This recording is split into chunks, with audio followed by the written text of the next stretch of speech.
Pony घातली आहे, गंगावेणी घ्यायची आहे।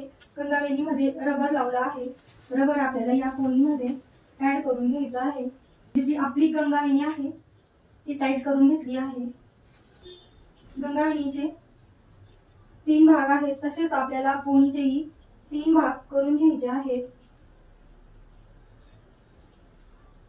लेस घेतली आहे, लेस मध्ये सेफ्टी पिन आहे, पोनी मध्ये लावून घ्यायची आहे आणि पॅक करून घ्यायची आहे।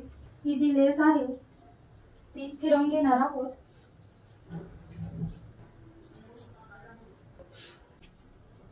अशी पूर्ण वेणीला मी लेस लावून घेतली आहे। लेसने आपल्याला नॉट लावून घ्यायची आहे। आता जो मधला राऊंड आहे, जितके सगळे केस आहेत ते आपल्याला एकत्र घेऊन घ्यायचे आहे।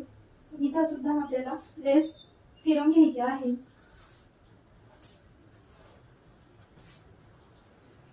बघ 3 अशा आपल्या या पोण्या तयार झाल्या आहेत। मधली जी राऊंड आहे तो आपल्याला व्यवस्थित असा टाईट फिल करायचा आहे।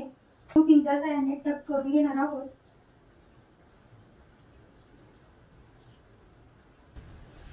इथंही आपण टक करूया।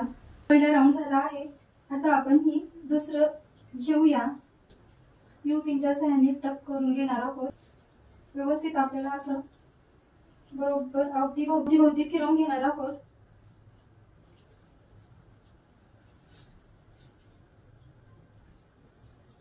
इथं हा शेवटचा राऊंड, हाही आपल्याला व्यवस्थित असा राऊंड करून घ्यायचा आहे।